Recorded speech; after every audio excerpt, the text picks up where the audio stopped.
Modi sir ने मानहानि मामले में राहुल गांधी को 2 साल की सजा सुनाई गई है, जिस पर पक्ष विपक्ष के नेताओं की तरफ से तरह तरह की प्रतिक्रिया देखने को मिल रही है।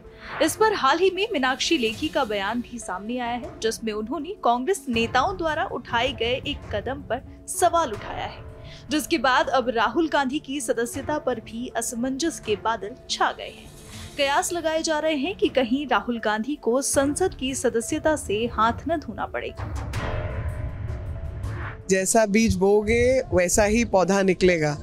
तो अब जो बीज बोने वाली बात है, तो मैं आप सबको याद दिलाना चाहती हूँ कि उस समय के जो प्रधानमंत्री थे मनमोहन सिंह जी और शरद यादव जी वगैरह, इन्होंने मिलकर ये कानून में अमेंडमेंट लाए थे कि 2 साल नहीं बल्कि 5 साल की अगर सज़ा हो तब पार्लियामेंट से जो मेंबरशिप है वो सस्पेंड होनी चाहिए, तब जानी चाहिए। और इन्हीं ने उस बिल को फाड़ा था पब्लिक में, आप सबके बीच में। तो आज मुझे तो वही दिन याद आ रहा है। जैसा बोओगे उसका फल भी आपको मिलेगा। भाजपा नेता रविशंकर प्रसाद ने भी इस पर प्रतिक्रिया दी। इंसल्ट करेंगे कि जिसका सरनेम मोदी हुआ वो चोर होता है, तो बिल्कुल डिफेमेटरी है ना।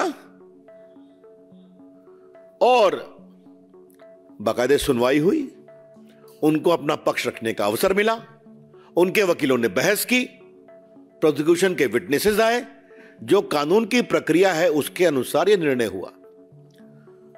जहां तक मेरी जानकारी है, बिहार भाजपा के नेता सुशील मोदी ने भी पटना में एक केस कर रखा है और वहां भी राहुल गांधी बेल पर है। और जल्दी वो सुशील मोदी के साइड का एविडेंस पूरा हो गया, उन लोगों का एविडेंस शुरू होगा इनका। लेकिन आज कुछ बड़े सवाल मुझे करने हैं। मैं देख रहा था कि राहुल गांधी ने कहा कि मैं सत्य और अहिंसा में विश्वास करता हूं। क्या सत्य और अहिंसा में विश्वास करना लोगों को अपमानित करना है? देश को जाति सूचक गाली देना है? जो उन्होंने कहा मैं उसको दोहरा नहीं सकता, आपके सामने है कि कितनी वो भद्दी बात उन्होंने कही। अगर राहुल गांधी को अपने जिद से लोगों को अपमानित करने का अधिकार है, गाली देने का अधिकार है, तो जो उनकी गाली से दुखित हैं, पीड़ित हैं, उनको कोर्ट में डिफेमेशन केस करने का अधिकार है। जाने क्या है विपक्ष का कहना। गुजरात की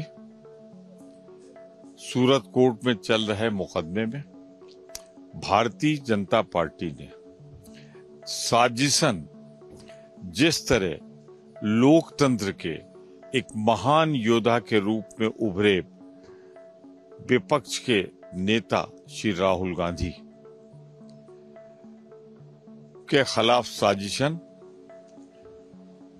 ये सब कुछ हुआ है।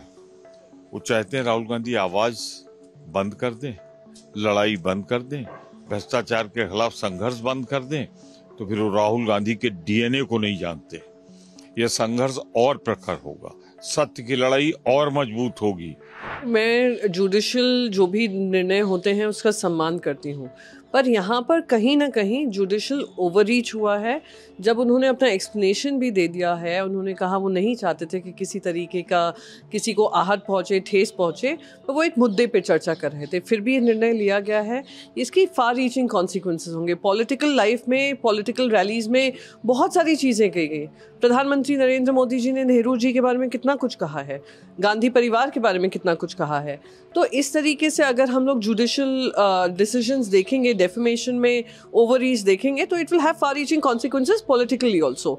साथ ही साथ जिस तरीके से हम एक माहौल बनता हुआ देख रहे हैं कि पार्लियामेंट में बोलने नहीं देंगे, ईडीआईटी इन्वेस्टिगेटिंग एजेंसीज के माध्यम से बार बार लीगल प्रक्रियाओं में फंसाएंगे, फिर थ्रू जुडिशियल प्रोसेस इसमें निर्णय लिया जाएगा, तो कहीं ना कहीं विपक्ष को साइलेंट करने की एक और रास्ता अपनाया गया है। और वो ऑपोजिशन इस बात से क्लियर है कि हम लोग अपनी आवाज़ उठाते रहेंगे और हर मुद्दे जो जनता से जुड़े हुए मुद्दे हैं उस पर लगातार बोलते रहेंगे।